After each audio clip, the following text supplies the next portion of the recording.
ভারত ও পাকিস্তানের মধ্যে যুদ্ধাবস্থার কারণে বাংলাদেশ সতর্ক প্রস্তুতি না নিলে তা আত্মঘাতী হবে বলে মন্তব্য করেছেন প্রধান উপদেষ্টা অধ্যাপক মোহাম্মদ ইউনূস।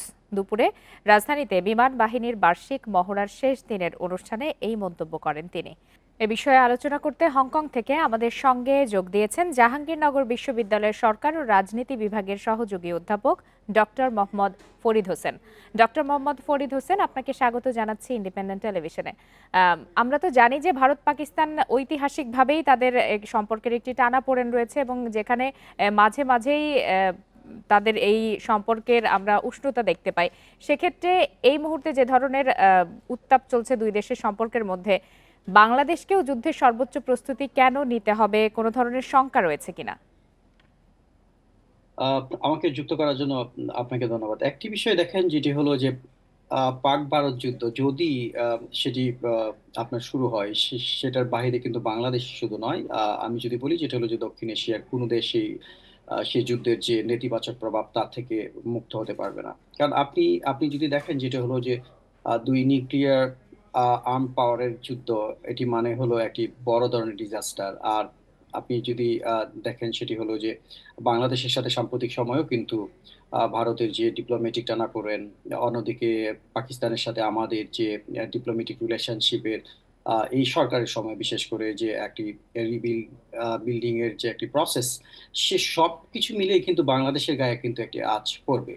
আর আরেকটি বিষয় আমরা আমরা যেটি জানি, যেটি হলো যে নরেন্দ্র মোদী এবং তার বিজেপি নেতৃত্বাধীন যে বর্তমান সরকার, তারা কিন্তু এই যুদ্ধকে বিশেষ করে সন্ত্রাসবাদের বিরুদ্ধে যতটা না, তার চেয়ে বেশি কিন্তু এই যুদ্ধকে বিশেষ করে মুসলিমদের বিরুদ্ধে, পাকিস্তানের বিরুদ্ধে যুদ্ধ হিসেবে অভিহিত করছে। কারণ একটি বিষয় যেটি হলো যে পেহেলগামের যে 22শে এপ্রিল সন্ত্রাসী সন্ত্রাসী হামলা, সেই হামলায় নিহত 26 ভারতীয়দের প্রতি আমাদের সমবেদনা রয়েছে এবং আমরা এর তীব্র প্রতিবাদ জানাই। আমরা সবাই আহ, সকল বাংলাদেশি এর তীব্র প্রতিবাদ জানাই। আমরা চাই যেটা যত দ্রুত সম্ভব যে প্রকৃত সন্ত্রাসী যারা, তাদের সর্বোচ্চ বিচারের সম্মুখীন করা হোক। বাট এই বিষয়টি যদি আপনি না বলে আপনি যদি অন্যদিকে ডাইভার্ট করেন, সব জায়গায় যেটা হলো যে মুসলিমদের হামলা, হ্যাঁ, তারা তারা তো, আপনি এখন তো আমরা বলবো যেটা হলো যে সন্ত্রাসীদের কোনো দল ধর্ম বর্ণ নেই।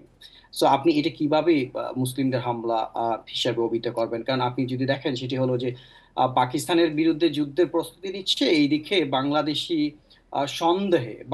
সন্দেহে আপনার 6,000 6,500-এর মতো ভারতীয় মুসলমানদেরকে আপনার অ্যারেস্ট করা হলো না, এবং আসলে ফলাও করে ধর্মকেন্দ্রিক রাজনীতির কথা আমরা বলছি না, বলছি যে যে ধরনের উত্তেজনা চলছে, বিশেষ করে মিয়ানমারের সংঘাত আছে, ভারত পাকিস্তানের মধ্যেও উত্তেজনা তুঙ্গে রয়েছে, সব মিলিয়ে বাংলাদেশকে একটু চাপে রয়েছে কিনা?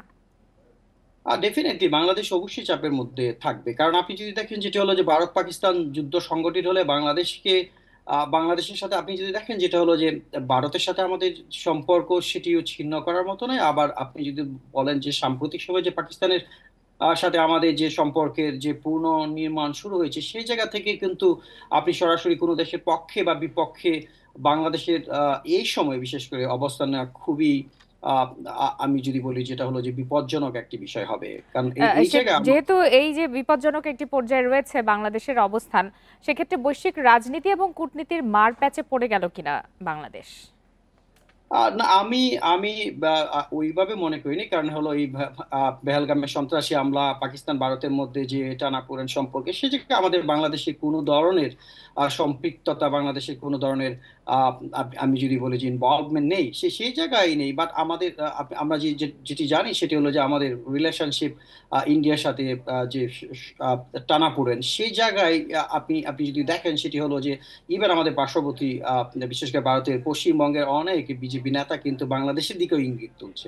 মানে এইগুলো কিন্তু হাস্যকর এবং অন্যদিক থেকে এইগুলো কিন্তু খুব সিরিয়াসলি ভাববারও কিন্তু বিষয় থেকে যায়।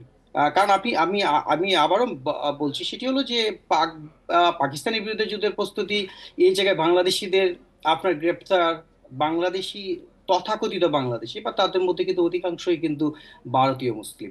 সো এই জায়গাগুলো কিন্তু আমরা সংযোগ স্থাপনের বিষয় হিসেবে আমরা দেখতে পারি। কারণ গোটা ভারতে যেটি হলো যে এখন নরেন্দ্র মোদীর নেতৃত্বাধীন যে অ্যান্টি মুসলিম সেন্টিমেন্ট, সেটি কিন্তু আহ, সে তার বাইরে কিন্তু বাংলাদেশে নয়, শুধু পাকিস্তান নয়, তার বাইরে বাংলাদেশ নয়। বাট পাকিস্তানের আহ, যদি দেখেন যে সন্ত্রাসবাদের সাথে সম্পৃক্ততা বা পাকিস্তানের সন্ত্রাসবাদের যোগানদাতা হিসেবে তাদের কিন্তু পূর্বে বহু রেকর্ড করেছে। আমি পেহেলগামের হত্যাকাণ্ডের সম্পর্কে আমি বলবো না, কিন্তু বাংলাদেশে সেই জায়গায় কিন্তু কোনো ধরনের সম্পৃক্ততা বা এ ভারতের ধরনের ভেতরে কোনো প্রশ্ন এখন পর্যন্ত আমরা উঠেছে বলেও জানি না। ডক্টর অধ্যাপক মোহাম্মদ ফরিদ হোসেন, আপনাকে অসংখ্য ধন্যবাদ আমাদেরকে সময় দেওয়ার জন্য।